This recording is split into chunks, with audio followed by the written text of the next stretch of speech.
Bismillahirrahmanirrahim. Assalamualaikum warahmatullahi wabarakatuh. Alhamdulillahilladzi arsala rasulahu bil huda wa dinil haqq liyudhhirahu 'ala dini kullihi wa kafa billahi shahida. Allahumma shalli 'ala sayyidina Muhammad wa 'ala alihi wa sahbihi ajma'in. Amma ba'du. Kita hormati Rasulullah Muhammad sallallahu alaihi wasallam. Al-Fatihah.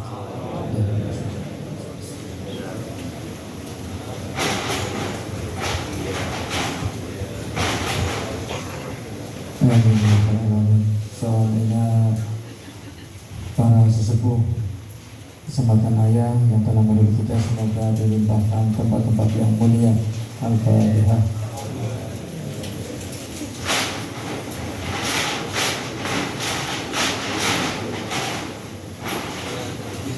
Yang khusus kepada kita semua hadirin semoga Allah Subhanahu wa taala menjaga kita dari penyakit, bala, fitnah, khususnya pandemi Covid-19 ini. Al-Fatihah.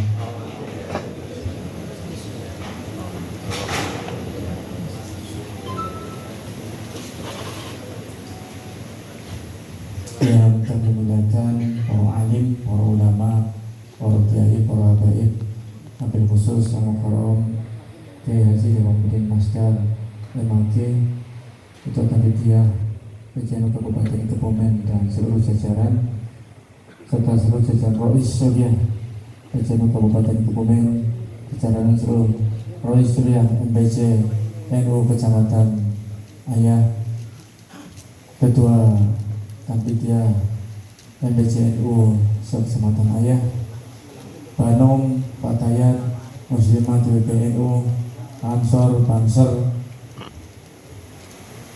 Pencaksilat Akhir Rusa, seluruh kepala desa yang kami banggakan, terima kasih. Kali bangga nonton, aku pengen ya, aku pengen sahabat saya Mas Khaironi, beliau sekretaris P3 tadi malam rapat sama saya sampai jam 2 kalau salah. Hari ini sampai di sini dan tetap gemuk. Tepuk tangan buat beliau.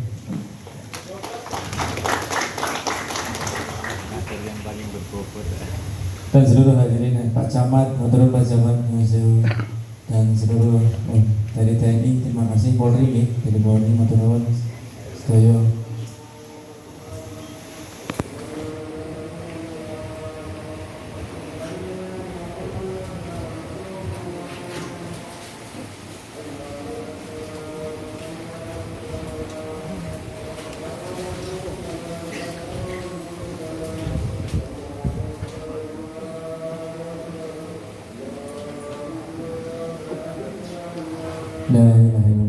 Insyaallah saya tidak lebih dari 5 menit. Yang pertama, marilah kita panjatkan puji syukur kehadirat Allah Subhanahu wa taala yang telah melimpahkan kenikmatan kepada kita.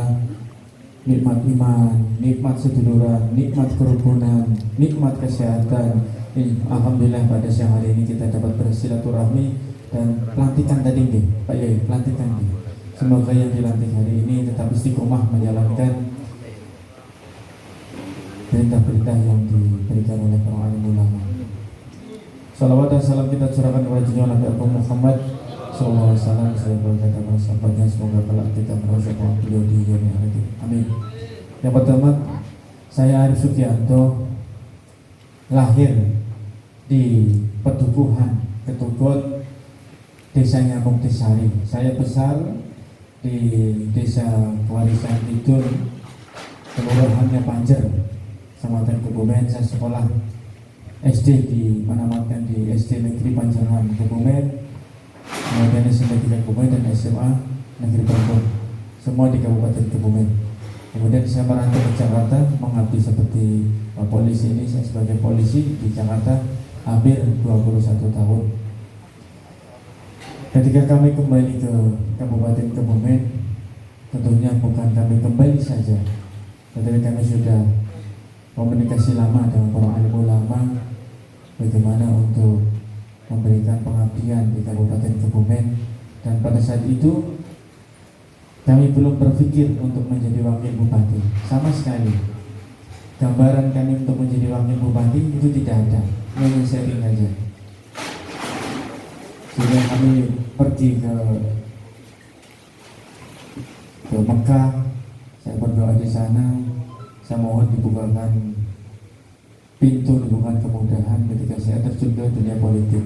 Karena dari polisi pensiun itu juga perlu dorongan betul dari kedua orang tua. Saya pamit dengan kedua orang tua. 3 bulan kurang lebih orang tua kami bisa memberikan jawaban.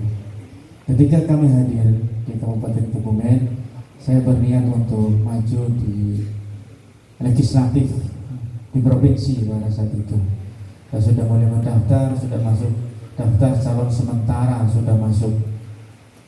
Bahkan ada yang menawarin kami untuk menjadi wakil bupati, diminta duit 5 miliar. Ini saya setuju. 5 miliar, waduh. Gambarannya aja nggak ada nih. Alhamdulillah, merasa itu memang saya tujuannya ke legislatif. Belum kami terpikirkan. Hingga sampai setelah Idul Fitri, Idul Adha kurang lebih tahun 2018, partai-partai politik mengajak komunikasi, dan 3 kali komunikasi partai-partai politik yang mengajak komunikasi, kami juga pamit kepada para alim ulama seperti apa. Karena politik itu kan tidak mudah, terkadang arahnya ke utara belum tentu ke utara. Ya alhamdulillah komunikasinya baik, kami putuskan untuk keluar dari pencalonan tadi. Alhamdulillah kami bisa mengabdikan diri sebagai wakil bupati. Untuk menjadi wakil bupati tentunya syarat-syarat juga sudah dilaksanakan, begitu tes kesehatan, kemudian juga tes kejiwaan, ada di situ harta kekayaan juga dilaporkan ke LHKPN KPK. Ini kami laporkan semuanya. Jadi kalau mau dibuka LHKPN kami tentu terbuka. Apa yang kami miliki, berapa jumlah nominal yang dimiliki oleh calon wakil bupati pada saat itu. Dan kemarin kami juga mendaftarkan sebagai bupati, kembali juga melaporkan harta kekayaan kembali. Ya alhamdulillah ada kenaikan. Tetapi kenaikan di sini adalah kenaikan karena nilai tukar tanah. Tanah itu setiap tahun insya Allah harganya kan naik nih Pak ya ini. Karena di sini ada perubahannya di situ. Nah setelah itu pada saat perpolitikan ini sudah mulai di belakang, sudah mulai hangat, ada juga yang meminta kami untuk jadi wakil bupati saya pada saat itu ya. Saya harus jadi wakil bupati saya dengan berbagai macam cara. Kelompok-kelompok tersebut sekarang ini yang kami pantau sekarang memang menjadi yang belum sepaham dengan kami, atau istilah kata tadi disampaikan Pak Dokter, ada istilah kata koko. Nah itu masuk ke kelompok sana. Saya lihat saya pantau betul, oh ternyata larinya ke sana. Sehingga insya Allah dengan kita berniat baik, tentunya halangan ataupun rintangan ini harus kita hadapi. Itu udah hal yang biasa. Ketika kita masih kecil pun, kita mau berjalan pun, kita harus belajar merangkak dan titah. Itu udah kodrat Allah sudah seperti itu. Ini kita hadapi saja. Jadi tidak usah kita baper atau apapun, tidak usah dijawab dengan hal-hal yang tidak baik. Itu udah biarkan saja mengalir. Insya Allah, Gusti Allah boten sare. Sepakat nih? Nih, tentunya ridho dari para alim ulama agar kami maju itu juga berkali-kali Pak Kiai Dawam beserta jajarannya berkali-kali mengkomunikasikan berbagai format untuk maju tersebut. Tidak kami langsung kami putuskan saya harus maju. Setelah posisi terakhir kami mendaftar dalam perpolitikan, kalau boleh dicermati, sayalah yang mendaftar paling terakhir. Paling terakhir saya, bahkan last minute. Saya masih di Jogja, ada kegiatan untuk sumbangan sosial kepada inklusi anak-anak berkebutuhan khusus. Saya masih di sana, ditelepon Mas Arif, tolong daftar sekarang. Ini sudah mau tutup. Nah, saya kembali terus mendaftar kurang lebih pukul 11 malam, tutupnya jam 12. Karena saya dari Yogyakarta pada saat itu. Ini kami daftar, para ulama sebelumnya mendoakan kami daftar di last minute. Kemudian karena sudah tekad masuk ke politik, tentunya adalah komunikasi politik. Komunikasi politik terus kita lakukan, menyatukan 9 partai politik, insya Allah bukan hal yang mudah. Alhamdulillah berkat doa panjenengan semuanya, 9 partai politik ini kami paparkan visi misi kami, kondisi Kabupaten Kebumen kami paparkan semua, dan alhamdulillah menerima semuanya. Alhamdulillah. Ini bukan hal yang mudah, benar. Karena apa? Kami berharap ada kekuatan besar untuk Kabupaten Kebumen. Kami selama 1 tahun lebih, sudah hampir 2 tahun hadir di Kabupaten Kebumen, melihat sendiri beberapa kekurangan di Kabupaten Kebumen. Tentunya tidak usah kami sebutkan satu persatu di sini. Nanti ada saatnya, tapi intinya kami ini membangun. Ini sudah kami paparkan semuanya. Kabupaten Kebumen bukan harus berjalan, tetapi harus melompat. Kalau kita tidak melompat, tentu kita akan terus ketertinggalan. Data ketika kami hadir di Kabupaten Kebumen, kami dilantik bulan April 2019. Kami hadir langsung ke Badan Pusat Statistik untuk melihat kondisi Kabupaten Kebumen, dan dikatakan bulan Maret 2018 Kabupaten Kebumen termiskin. Jadi bukan kami hadir langsung miskin, bukan. Kami hadir di 2018, di bulan Maret sudah dikatakan termiskin oleh Badan Pusat Statistik. Ini kami sampaikan. Apakah ini masalah? Bukan. Ini suatu tantangan untuk kita meraih lebih sukses. Beberapa hal tentunya kita juga langsung kita rapikan. DTKS di Kabupaten Kebumen kemiskinannya kurang lebih 683.000, dan kemarin sudah kami perbaiki dengan sistem yang sekarang ini. Ada 84.019 yang tidak tepat. Bankingnya tidak ada, orangnya tidak ada. Ketika dibuka nicknya, bisa jadi orang Purwokerto, bisa jadi orang Banyumas. Itu adalah 84.019 orang. Kemudian DTKS ini adalah produk di tahun 2015, sehingga banyak keluhan dari para nahdiyin, Pak Wakil, ini kenapa sih orang yang sudah punya motor, gelangnya segede pelek, masih juga menerima bantuan. Ini memang datanya data lama. Sedangkan bantuan sosial sekarang ini yang turun dari pusat itu adalah sudah BNIM.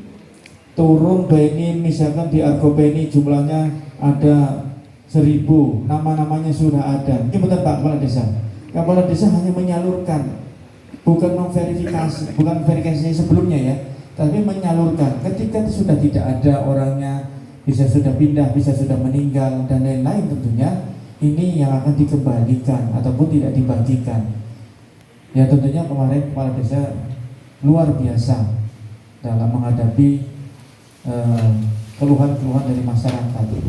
Kecuali bantuan jaringan pengaman sosial dari kabupaten, itu verifikasi murni dari kepala desa, didorong ke Dinsos mengakumulasi semuanya data, kemudian didorong untuk masyarakat. Itu baru dari bawah. Kalau yang lain BNTDD juga dari bawah, tetapi ada juga tidak boleh tabrakan dengan yang lain. Kemarin ada yang sudah masyarakat sudah kumpul mau menerima BLTDD, kemudian ternyata ada perluasan sembako tidak dibagikan lagi. Ini beberapa keresahan yang luar biasa kepala desa kemarin hadapi, dan kami hadir langsung mendampingi para kepala desa, termasuk Pak Camat ini. Provinsi, alhamdulillah juga bantuan turun. Di tengah pandemi COVID-19 ini, ketahanan pangan memang menjadi faktor utama. Masyarakat yang kembali ke Kabupaten Kebumen itu sudah 70.000 lebih dari ibu kota, yang para pekerjanya banyak yang tidak bekerja, karena kebanyakan adalah pekerja kasar ataupun tenaga harian. Kemudian pada pulang, kemarin begitu Jakarta dibuka sudah mulai berangsur kembali, PSBB lagi kembali lagi, 70.000 lebih. Ketahanan pangan adalah hal yang mutlak untuk kesiapan.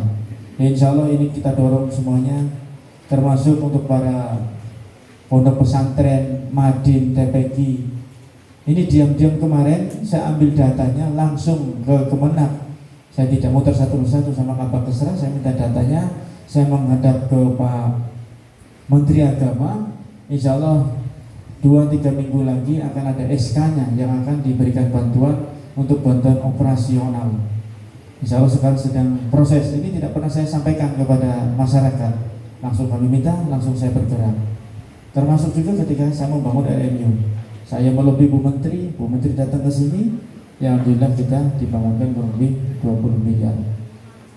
Kami sampaikan juga kepada para hadirin, per hari ini COVID-19 ini terus meningkat di Kabupaten Kebumen. Ini menjadi keprihatinan yang sangat mendalam. Insya Allah nanti sebelum saya cuti akan saya pimpin karena saya wakil, sehingga saya izin dulu untuk mengadakan rapat, dan insya Allah tanggal 22 akan saya pimpin rapat. Mudah-mudahan keputusan-keputusannya tepat. Sekarang ini saya kemarin, mohon maaf, kami kemarin ketua gugus di awal-awal, kurang lebih 1 bulanan. 1 bulan kami mimpin ketua gugus. Kondisi COVID itu sebelum gugus ada, sudah ada yang masuk di rumah sakit terus meninggal. Berarti COVID itu sudah masuk Kabupaten Kebumen sebelum ada gugus. Kita respon cepat karena pada saat itu seolah-olah apa iya ada gitu kan ya. Akhirnya kami pimpin rapat, sepakat 3 hari kemudian buat gugus. Alhamdulillah terkendali, bahkan terus kita buat zonasi. Sistem zonasi itu yang pertama kali di Indonesia, dan kita share ke Kementerian Kesehatan. Kita dibantu rapid test pada saat itu luar biasa, ribuan sampai 20 ribuan kita dibantu rapid test, dilakukan pengetesan di pondok pesantren, di masyarakat, kemudian di pasar-pasar. Ini adalah program yang kita dorong ke sana, direspon dengan baik, utusannya datang ke sini memberikan bantuan rapid test. Alhamdulillah, zero COVID ini pernah kita alami di Kabupaten Kebumen. Zero semuanya sudah. Setelah itu kita mengalami ledakan luar biasa. Kalau saya buka petanya, Kabupaten Kebumen dari landai begini sekarang langsung naik begini. Nanjak gunungnya bukan landai, langsung dedel. Nah inilah kami sampaikan kepada masyarakat. Bahkan sekarang Nun Sewu ada klaster pondok pesantren. Jadi yang punya pondok pesantren, mohon untuk santrinya tetap di dalam. Yang bagian masak dikhususkan bagian masak. Ini untuk mengantisipasi. Insya Allah selesai dari sini, saya akan ke beberapa pondok pesantren yang ada santrinya sedang ada pandemi. Paling tidak harus kita hadir cepat. Apalagi nggak berisiko, sangat berisiko. Tapi inilah tugas, saya akan harus hadir di sana. Supaya jangan sampai ketika pondok pesantren tersebut ada yang positif, seperti di Jawa Timur juga ada, kemudian diliburkan. Ini malah sangat membahayakan. Jadi harus ada kata kesepahaman dengan ketua pondok pesantren, pengasuh pondok pesantren. Kesepahaman bahwa ketika ada yang positif, dikarantina semuanya. Bagaimana untuk makannya? Kita cukupi dari pemerintah kabupaten. Jangan sampai resah, kita cukupi semuanya seperti awal. Seperti awal ketika ada yang kena, kita tracking 5-5-nya saya karantina. Kita dorong sembakonya, kita bantu dengan dapur umum. Jadi selain terima sembako sendiri juga dapur umum kita dorong ke pondok pesantren pada saat itu yang sudah masuk. Nah, dengan ada seperti ini, kemudian santrinya tentunya kita lakukan beberapa langkah-langkah penegakan kesehatan. Nanti 14 hari kemudian kita lakukan pengetesan. Kemudian apabila sudah negatif semua, silahkan mau untuk kembali dulu ke rumah boleh, ataupun dilanjutkan tetapi dengan protokol kesehatan supaya dari luar tidak masuk. Karena mayoritas saya lihat pondok pesantren kan banyak yang sakit jalan-jalan gitu, saya lihat. Nah ini tolong betul-betul dijaga, karena ketika satu tertular ini dahsyat, tertularnya sangat cepat. Hari ini ada 40 santri yang positif. Nah ini harus dilakukan tindakan cepat. Yang meninggal sekarang di Kabupaten Kebumen posisinya sudah 11. Nah ini harus kita tekan. Ketahanan manusia itu berbeda-beda. Tetapi apabila kita harus jaga pagi, olahraga dari jam 7 sampai jam 9 berjemur. Bukan jam 7 jam 9, antara jamnya itu, antara jam 7 sampai jam 9 berjemur kurang lebih 15 menit. Insya Allah ketahanan badan kita akan lebih baik. Jadi untuk para alim ulama yang ada pondok pesantren, monggo seperti komunikasi dengan kami, apakah disinfektannya kita dorong atau apabila perlu termometer nanti kita siapkan. Intinya santri dan semua pengasuh termasuk seluruh keluarganya di situ harus sehat. Harus sehat. Allahumma amin. Ini yang akan kita dorong. Insya Allah saya nanti dengan Pak Di Jawa mungkin nanti saya masuk yang akan berkomunikasi tentang cara-cara pencegahan terhadap penanggulangan COVID-19 apabila sudah merebak di titik itu. Ya insya Allah dengan penanganan cepat yang kita harus berani, ya insya Allah tidak akan menjadi wabah meluas keluar. Itu yang paling penting. Kemudian apa sih yang mau dibawa oleh Arif Sugianto untuk menjadi pelayan masyarakat di Kabupaten Kebumen ini? Yang pertama, kami sampaikan kepada seluruh masyarakat, COVID-19 kemarin, mohon maaf sebelumnya, kepala daerah gajinya itu masuk di rekening, kecuali operasional makan. Jadi ada gaji dan tunjangan itu masuk di rekening, kemudian operasional makan tiap bulan itu tersendiri masuk langsung ke dapur. Gaji dan tunjangan kami kurang lebih selama 1 tahun kemarin itu terkumpul 325 juta selama 1 tahun gaji dan tunjangan. Dan ini sudah kami serahkan ke Lazisnu, juga sudah kami serahkan. Dan insya Allah nanti dengan ikhtiar kami ini akan kami serahkan kembali untuk ke masyarakat lagi. Makanya dari mana Pak Arif? Saya insya Allah seperti tadi, anggaran makan sudah ada, untuk rumah tangga sudah ada. Jadi hari ini untuk para pejabat anggaran makan untuk bupati dan wakil sama teman-teman itu sudah disiapkan. Saya itu betul-betul jadi untuk bagaimana kalau bepergian? Ya kalau bepergian, anggaran bepergian juga ada. Tiket dibeliin, tinggal berangkat. Jadi kalau usah beli tiket sendiri. Jadi insya Allah dengan kita niat memberikan pelayanan masyarakat dengan baik, Kabupaten Kebumen bisa harapkan ada loncatan. Yang pertama, visi kami adalah Kebumen yang lebih sejahtera, mandiri dan berakhlak. Sejahtera adalah untuk membangkitkan supaya Kabupaten Kebumen tidak selalu dikatakan termiskin. Mandiri, kita harus mendorong desa-desa ini lebih mandiri. Ibarat kepala rumah tangga, ketika anak kita masing-masing mandiri, sukses semuanya, insya Allah orang tua pun akan lebih ringan. Kita juga akan bangga. Pemerintah Kabupaten Kebumen akan bangga lebih mudah dalam kegiatannya. Kemudian berakhlak, kita tahu Kabupaten Kebumen yang beriman, banyak sekali pondok pesantren, banyak sekali alim ulama. Ini akan kita dorong sebagai kegiatan yang nyata. Yang pertama adalah kita jabarkan dalam misi. Yang pertama adalah birokrasi. Birokrasi yang akan saya dorong adalah birokrasi yang responsif, respon dengan masyarakat, jangan menunggu. Saya menerima bantuan hampir 20 miliar tadi, ini menunggu birokrasinya. Birokrasinya menunggu. Ketika Bapak hadir ke saya, Pak Arif, ini saya bantu bikin pagar rumah. Oh nggih, saya senang. Tapi terus Bapak ngurus izinnya ke RT, ke RW, ke lurah, kira-kira dongkol mboten? Dongkol nggih. Itu kemarin saya terjadi seperti itu.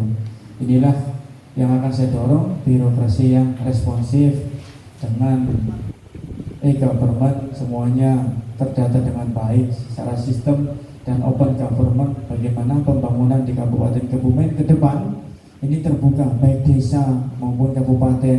Ini akan kita buatkan festival di tempat tertentu, terbuka, masyarakat hadir dan bisa melihat.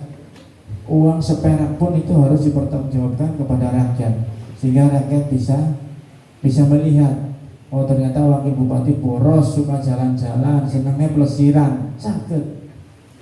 Ini yang kita harapkan supaya kiprah dari masyarakat hadir. Oh ternyata Argopeni Pedalen belum dianggarkan. Kenapa ya? Apakah Pedalen ini masuk Australia atau masuk Kebumen, gitu kan? Nah ini kepala desanya sakit tanglet. Kenapa Pedalen yang menjadi kebanggaan Kabupaten Kebumen dari dulu ini tidak pernah dipoles? Ini nanti bisa dilihat semuanya. Kenapa jalan depan rumah saya ini dari dulu tetap dompal dampel, lebih dompel dari pipinya Pak Wakil Bupati. Dan ini kan juga bisa dilihat. Kita bisa ceritakan, oh jalan itu adalah jalan desa, jalan itu jalan provinsi, jalan itu jalan kabupaten. Kalau itu jalan desa bagaimana? Ya tentunya kita kerjasama dengan pemerintah desa, sehingga pembangunan bisa lebih cepat. Kita arahkan, kita bekerjasama, kita saling bahu-membahu, ya insya Allah semuanya kan baik. Sehingga kerusakan jalan yang sekarang ini mencapai 55-60% ini bisa teratasi dengan baik. Tadi pagi saya naik sepeda kurang lebih 25 kilo, baik itu jalan mayoritas memang masih perlu penguatan. Yang kedua tentunya adalah pelayanan dasar, baik itu pendidikan, kesehatan, ataupun sanitasi, air bersih. Pertanyaan saya, di depan saya yang punya BPJS pinten? Angkat tangan. Yang punya BPJS, coba angkat tangan. Jujur. Kesehatan. Mayoritas dereng nggih. Dereng. Ya alhamdulillah kita diberikan kesehatan terus menerus. Tapi ada kalanya kita memerlukan, tentunya ketika kita mau bayar jumlahnya yang cukup signifikan, ini akan kedodoran. Gimana? Uang tersebut harusnya bisa untuk rajaban, bisa untuk mauludan. Ini harus berbayar rumah sakit. Inilah insya Allah pelayanan kesehatan akan kita fokuskan, karena sesuai amanah undang-undang semua warga negara Republik Indonesia harus memiliki jaminan kesehatan. Harus kita dorong ini. Kemudian pendidikan kita tahu bahwa Kabupaten Kebumen secara maksimal terhitung baru lulus SMP, yang sarjana 12%. Ini perlu juga peningkatan. Kemudian untuk santri insya Allah saya akan berprogram namanya Bapak Asuh. Saya beberapa program kesantrian, Pak Dokter ini juga sudah melihat. Tapi salah satunya adalah Bapak Asuh. Kita sarana prasarana pondok pesantren kita buat yang baik dulu, tertib semuanya. Kemudian anak-anak kita siapkan, anak-anak yang tergolong miskin ini kita berikan beasiswa, kita berikan pendidikan. Saya tidak mungkin, saya ngajinya cuma abatasa. Jadi harus kita berikan ke alim ulama, ke pondok pesantren. Pondok-pondok pesantren harus kita isi kembali. Saya rindu sekali ketika saya kecil, karena sebelah saya adalah pondok pesantren Tatmainul Qulub. Kalau Ramadan itu masih banyak yang sarungan. Sekarang alhamdulillah sepi. Nah ini saya rindu hal itu. Mudah-mudahan dengan program Bapak Asuh yang kita programkan dalam 1 tahun minimal 1.000, ini juga bisa kita dorong ke pondok-pondok pondok pesantren di Kabupaten Kebumen. Sepakat nggih? Nggih, tepuk tangan semua. Pondok pesantren, alhamdulillah, insya Allah secara keagamaan cukup baik. Tetapi juga kita harus berikan keterampilan, sehingga pelatihan-pelatihan ketenagakerjaan ini juga akan kita dorong ke pondok pesantren. Satu pondok pesantren harus mempunyai satu produk unggulan, misalkan peci, misalkan dasi, misalkan menjahit. Jadi masih jangan nanti menjahit semua, harus punya pelatihan unggulan supaya ketika mereka keluar, saya untuk memberikan dakwah juga sudah memiliki keterampilan untuk menghadapi dunia yang terbuka ini. Program kami yang ketiga, misi kami yang ketiga adalah perekonomian. Perekonomian tentunya adalah kita harus pengelolaan sumber daya. Sumber daya Kabupaten Kebumen ini cukup baik. Harus kita tahu kita memiliki potensi apa sih. Bukan hanya kita menggali, merusak, tidak. Kita poles menjadi pariwisata, kita poles menjadi kearifan lokal, kita tingkatkan menjadi kesejahteraan bersama. Kemudian yang keempat infrastruktur harus berkelanjutan. Tidak hanya bangun sekarang, ditinggal 10 tahun yang akan datang nggak tahu sudah bentuknya seperti apa. Jadi harus berkelanjutan, harus dicek betul kondisi kanan kiri seperti apa, supaya ketika air jatuh tidak menggenang, cepat ngupas. Yang kelima tentunya adalah mewujudkan masyarakat yang rukun, berbudaya, dan bermartabat. Kita harus tumbuh kembangkan bahwa kita bangga menjadi masyarakat Kabupaten Kebumen. Kita harus bangga sebagai umat Islam. Kita tidak mau tertinggal oleh orang lain dan kita tidak silo dengan orang lain. Itu yang paling penting. Berbudaya, kultur kita sangat banyak budayanya yang harus kita kumpulir supaya budaya ini menjadi aset kita dan bisa menjadikan penambahan income untuk keluarga.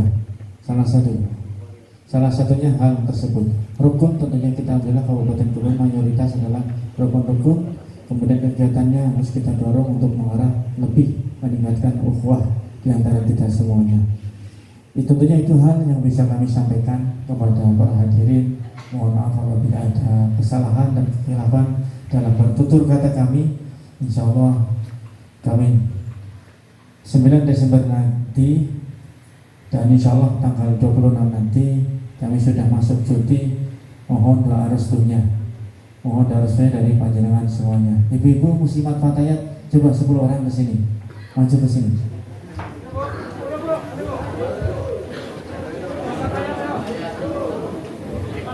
Ayo, IPPNU, ya IPPNU. IPPNU nanti gelombang kedua. Oh, Gelombang kedua. Sama itu nanti, IPPNU sama itu. Pergi Bu. Kesana lagi Bu.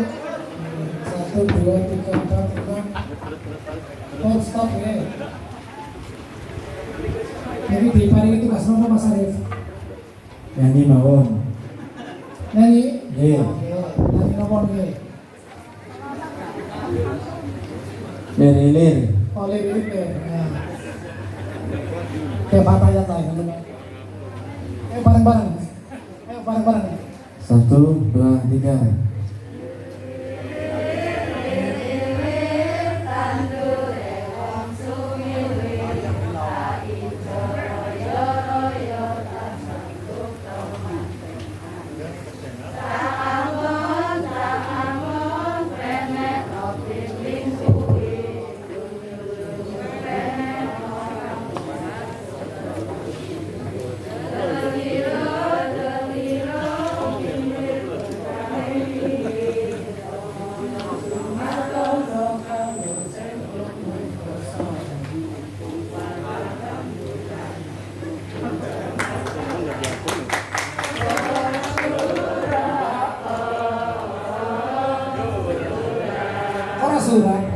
Ayo tepuk tangan.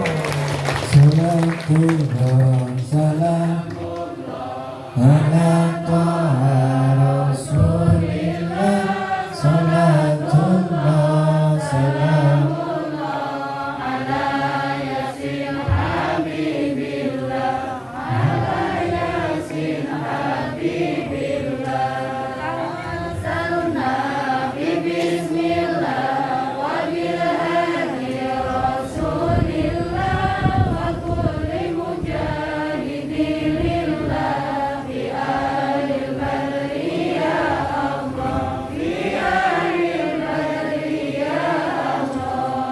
Ini tepuk tangan semuanya. Ini campur matur sana. Ini basarnya dulu atau gabung? Basarnya dulu atau gabung? Aja gabung. Monggo. Basir geser. Oh iya. Musuh mbaknya suruh jemur gosong. Terus kanan. Terus. Mbaknya sebelah kanan. Masih panas-panasan. Oh iya. Ya, basirnya geser. Oh. Yeah.